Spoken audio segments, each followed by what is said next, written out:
Bom dia, investidores! Meu nome é Gabriela Spork, sou analista de investimentos da Toro e estamos iniciando mais um Morning Call nesta quinta-feira, dia 11 de julho, com ele, Lucas Serra. Seja bem-vindo, Serrinha. Obrigado, Gabi. Obrigado também a todos que nos acompanham nessa manhã de quinta-feira.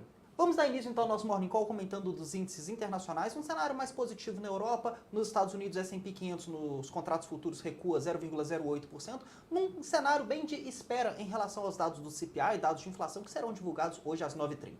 Olhando então para a parte de commodities, pessoal, temos aí T10 operando praticamente estável, justamente esperando esse dado americano, e Bitcoin que voltou a operar acima da região dos 58 mil.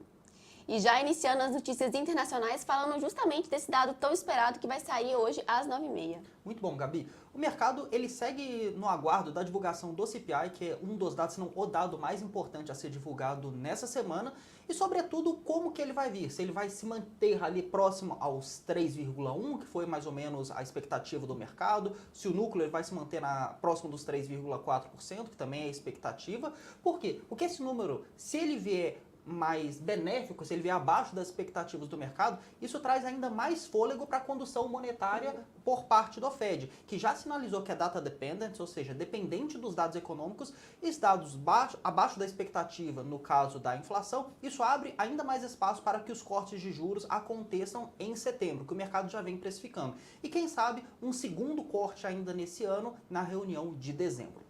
Passando agora para a próxima notícia internacional, falando sobre o crescimento econômico lá no Reino Unido. A gente teve a divulgação desses dados agora na madrugada, então a produção industrial veio em linha, mas o PIB veio acelerando um pouquinho. Então, isso mostra que a economia continua acelerando, lembrando que recentemente, na última reunião de maio, o BOE ele acabou mantendo a taxa porque eles já atingiram a meta de 2% de inflação, ainda bem cauteloso. Então, a gente tem uma economia se acelerando com a inflação mais contida. E lembrando também que no início desse ano, no TRI, o Reino Unido acabou saindo de uma recessão técnica, então as coisas por lá estão, parece que estão melhorando.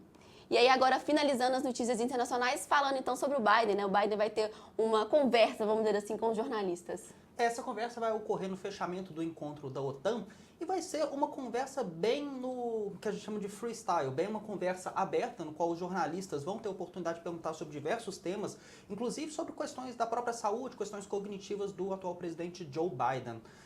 Vai ser a primeira vez que ele se expõe dessa forma desde o fim do ano passado e também num cenário que vem se apresentando um tanto quanto conturbado, com maiores pressões depois do discurso, depois do debate, que foi feito na CNN ao final do mês de junho, e ele não se saiu tão bem assim. E também o próprio Partido Democrata, alguns senadores já reforçando esse pedido por uma saída da corrida presidencial para abrir espaço, quem sabe, para Kamala Harris, para o próprio Gavin Newsom, alguns nomes cogitam, Então vamos ver como que ele vai sair respondendo a essas perguntas dos jornalistas na noite de hoje.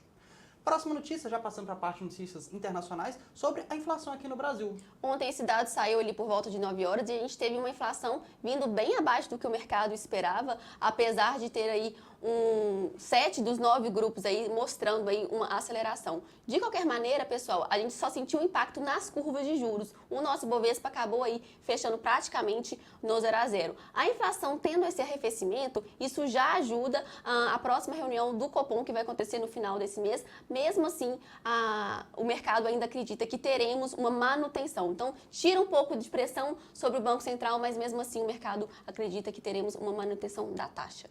E aí agora, finalizando, falando sobre reforma tributária, parece que essa novela chegou ao fim, Serra? Exatamente. O IVA ficou ali estabelecido com um teto na casa de 26,5%.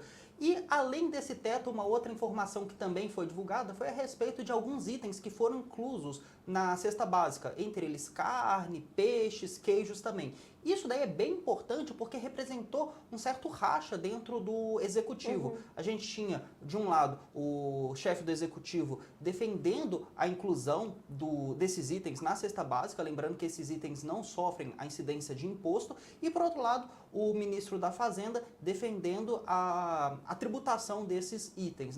Tudo isso bem na esteira da pauta fiscal que a gente já vem acompanhando há um bom tempo, tempo e que trouxe bastante turbulência para o mercado nas últimas semanas. Olha então a nossa agenda do dia, a agenda um pouco mais esvaziada, mas com um dado importante saindo justamente às 9h30. Agora pela manhã, como eu já havia comentado, tivemos inflação na Alemanha, mas também dados referentes ao Reino Unido. 9 horas, vendas no varejo aqui no Brasil, é bom a gente ficar atento. 9h30, então, a inflação lá nos Estados Unidos também pedidos iniciais por seguro-desemprego, dado que sai toda quinta-feira. 12h30 temos outro membro do FONC discursando, e aí às 22 horas não vai fazer mais preço no mercado, somente amanhã teremos balança comercial da China.